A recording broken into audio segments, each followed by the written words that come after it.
funny how things change. Growing up, I was the poor kid in school because I took lobster sandwiches to school, and the rich kids had bologna. It's probably about my 20th landing day, I'd say.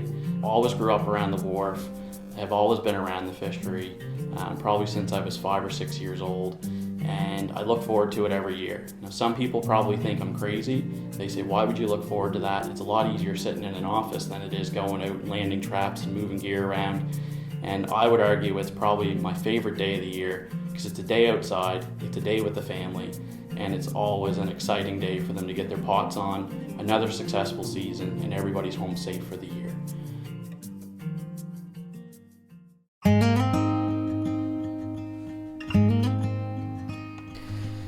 So the regulations are changing. DFO's written new legislation that has already come into effect April 1st, 2021, and it can have some catastrophic impacts. It not only impacts your ability as to what you can do with the license, who can fish the license, and how people can share in the catch of the license, so it has significant financial impact, but if you're offside, you could even lose the ability to fish the license, period, to the point where you may never be eligible to hold a license again of that species in the future. So when considering the new regulations, you may be asking yourself, what do we need to do?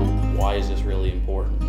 And the reality is, first and foremost, we have to be concerned about DFO compliance. Everybody wants to be on side with DFO. Nobody wants to risk losing the license.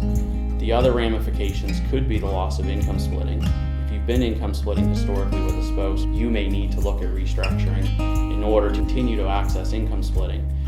And the primary objective is always going to be to achieve DFO compliance, make sure the corporate structure continues to be flexible from a tax planning or succession planning perspective, and it needs to be a budget-friendly solution.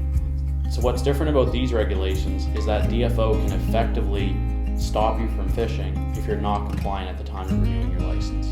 We are really encouraging people to reach out to their advisors, talk about their corporate structures, and make sure that they're compliant with the new regulations. Or reach out to one of us at Bella Bovina. We'd be happy to make sure your corporate structure is compliant with the new regulations.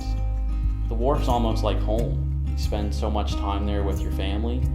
The boat lands there, you see the boat off there, the gear comes on, you land the gear there.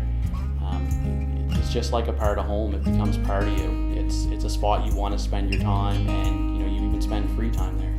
I know where I'll be for the next 20 years on landing day, on the wharf with my family. The fishing industry's changed immensely in the past, and it will continue to change in the future. But one thing's for sure, it will never go away.